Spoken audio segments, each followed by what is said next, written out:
Assalamualaikum warahmatullahi wabarakatuh. Perkenalkan, kami dari kelompok 7 ingin mempresentasikan materi kami yang berjudul Paradigma Keilmuan dan Teori Komunikasi.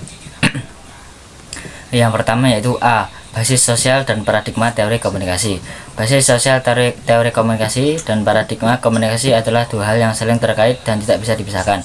Basis sosial melihat bagaimana komunikasi bekerja dalam struktur masyarakat, sementara paradigma menjadi kerangka berpikir untuk menganalisisnya. Oke, yang pertama yaitu basis sosial teori komunikasi.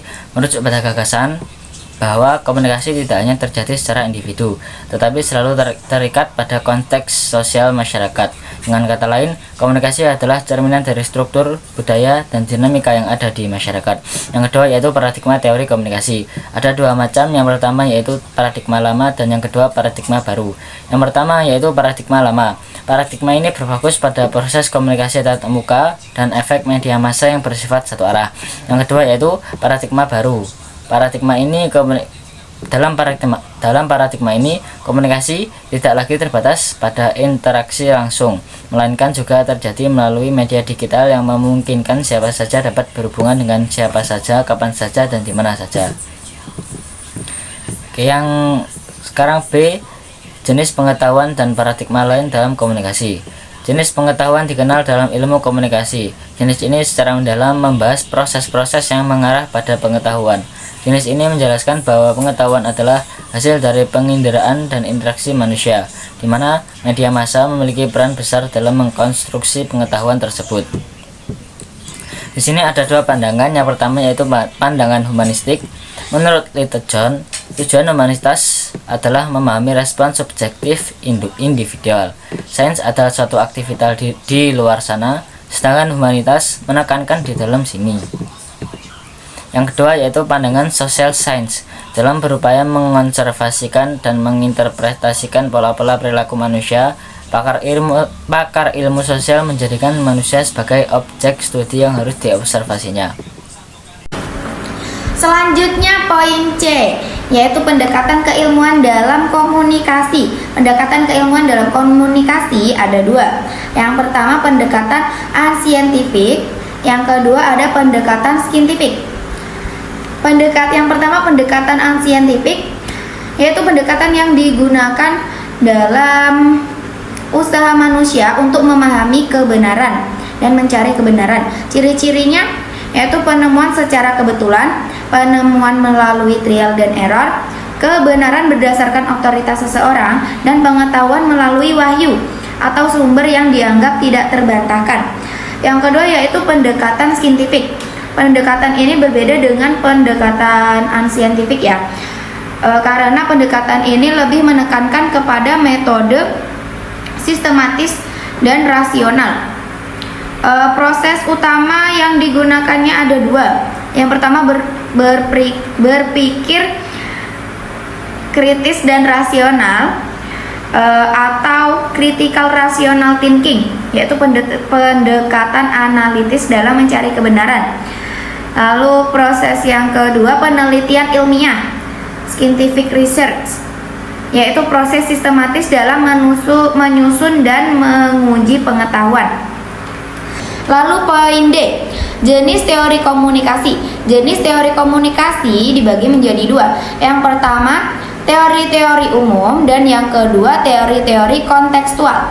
Teori-teori umum dibagi lagi menjadi 4. Yang pertama fungsional dan struktural, yaitu melihat komunikasi sebagai bagian dari sistem sosial.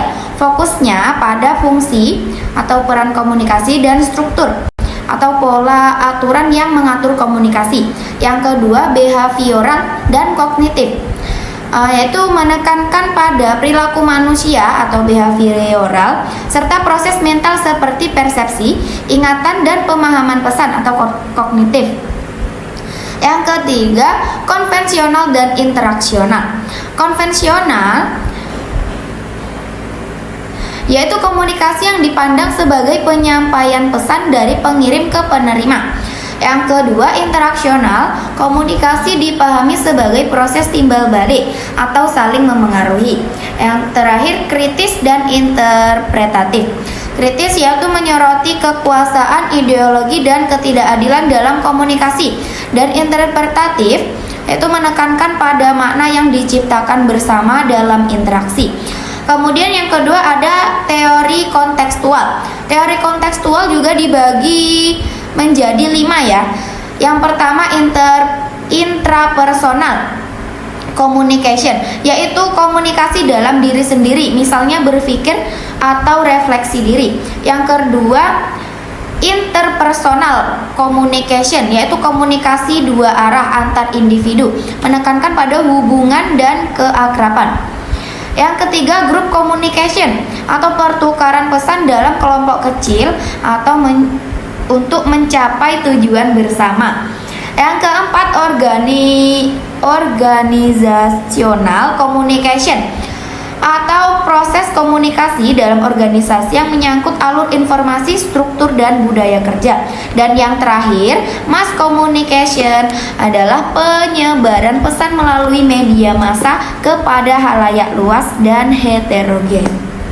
Selanjutnya yaitu model komunikasi. Yaitu yang pertama model komunikasi linear, yaitu satu arah. Model ini adalah komunikasi satu arah di mana komunikator mengirimkan pesan tanpa adanya umpan balik dari penerima. Yang kedua, model komunikasi dua arah interaksional. Pada model ini komunikasi berlangsung dua arah dengan adanya umpan balik yaitu feedback. Yang ketiga, model komunikasi transaksional. Model ini melihat komunikasi sebagai proses pertukaran pesan secara terus-menerus dalam konteks hubungan antar peserta komunikasi. Kemudian yaitu proses komunikasi. Proses komunikasi adalah proses penyampaian pikiran atau perasaan dari satu partisipan kepada partisipan lain melalui penggunaan kata-kata atau lambang lainnya.